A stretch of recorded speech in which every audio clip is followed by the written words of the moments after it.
नमस्कार, सत श्री अकाल, आदाब। आप देख रहे हैं की लाइन टाइम्स न्यूज़। अगली खबर आपको दिखा रहे हैं लोनी निठौरा रोड से, जहां वकील राणा नाम के व्यक्ति ने लोनी निठौरा रोड पर ज़मीन खरीदी थी, जिसका खसरा नंबर 850 है। जिससे ज़मीन खरीदी थी उसका नाम राजेंद्र प्रसाद पुत्र श्री श्यामलाल, जो कि मंगल बाजार लक्ष्मी नगर का रहने वाला है।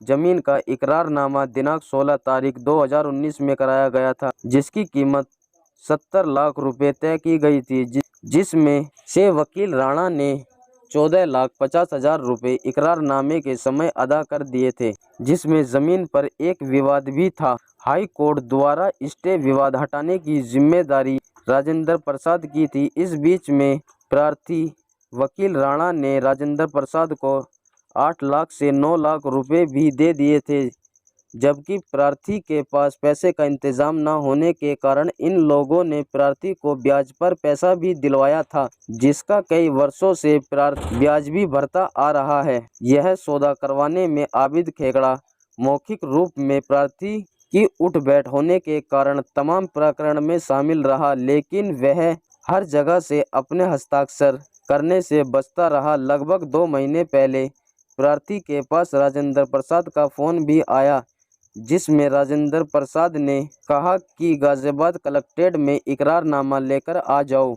जब प्रार्थी वकील राणा गाजियाबाद कलेक्ट्रेट पहुंचे तो वहां जाकर देखा कि राजेंद्र प्रसाद के साथ आबिद खेकड़ा भी मौजूद था। जब प्रार्थी ने बैग से इकरारनामा निकालकर राजेंद्र प्रसाद को दिया, तभी इन लोगों ने कहा कि बाकी की रकम भी चाहिए। आज से उस जमीन पर, जो कि खसरा नंबर 850 है, आबिद खेकड़ा और राजेंद्र प्रसाद ने कब्जा कर लिया। आज उसी जमीन पर आबिद खेकड़ा गरीब लोगों को किस्तों पर प्लॉट बेच रहा है। आखिर कब तक गरीब जनता यूं ही लूटती रहेगी? क्या प्रशासन जनता को लूटने वाले इन भूमाफियाओं पर कोई कार्रवाई करेगा या नहीं? यह एक सोचने वाला विषय है। आइए जानते हैं क्या है पूरा मामला। तहसील में आए हैं, नगर पालिका में एसडीएम से मिलने, क्या विषय में आए? मैं इसलिए आया हूँ सर, मुझे ज़मीन का झांसा देके और कुछ लोगों ने मेरे से पैसा ठगाया। कैसा ठगा? मेरे से ज़मीन दिलवाई आबिद खेकड़ा ने कि ज़मीन बिक्री है। जनरेटर का मेरा कारोबार था, वो मैंने बंद कर दिया और ज़मीन के काम में घुसाने के लिए उसने मुझे सलाह दी। बेका फुसला के एक एग्रीमेंट करा लिया लाला राजेंद्र प्रसाद से। ये भोवापुर के रहने वाले हैं। इस दरवाजे को कोई अगर पार करता है फिर उसके बाद उनको मैंने पेमेंट वगैरह कर दी। फिर वहाँ ऑफिस बनवाया, उसमें अगर पैसे की भी कहीं कमी पड़ी तो इन लोगों ने मुझे ब्याज पे उठवा दिया पैसा। और मुझे तो इसमें सर कम से कम इन्होंने 50 लाख के फट्टे लगा दिया है। 50 लाख का लगाया? हाँ जी। तो आपको जमीन नहीं मिली? वो गरीब आदमी नहीं, ज़मीन वो उस पर सुप्रीम कोर्ट का बैन है, मुझे जानकारी नहीं थी। उन्होंने एग्रीमेंट कर दिया कि हम बैन खुलवा के जब जाके तुम्हारा बैनावा करेंगे। कितने बीघे जमीन थी? खसरा नंबर क्या था? खसरा नंबर 850, जमीन थी 4100 गज। हाँ जी। उसमें जो सुप्रीम कोर्ट ने आदेश दिए थे, कितने गज पे लिए थे? वो पूरी जमीन पे थे जी। आपको लूटने का कार्य करा था? जी, आपको लूटने का कार्य करा था जमीन देके?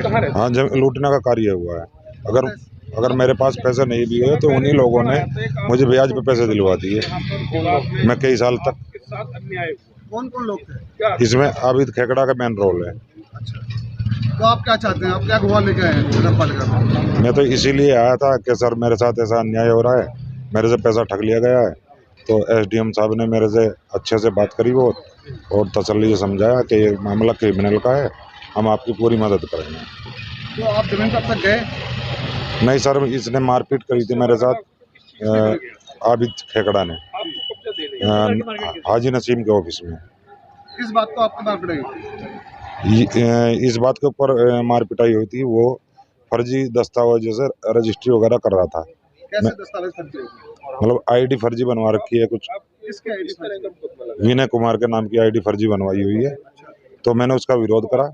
विरोध करने पे बाद पंचायत में आ गई तो उसने मुझे वहाँ जाके मारपीट करी। वहाँ कई लोग मौजूद थे उस टाइम।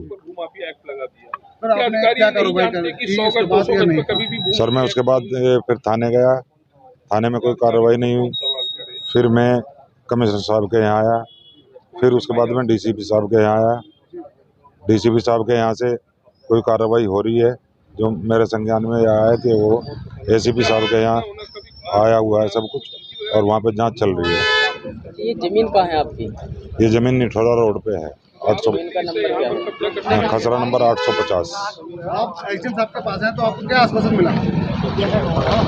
मुझे तो बात करने से ऐसा लगा एसडीएम साहब बहुत अच्छे आदमी हैं और मेरी मदद करने का आश्वासन दिया है और उन्होंने बताया आप एसीपी साहब के पास जाइए, मैं उनके लिए आदेश कर रहा हूँ।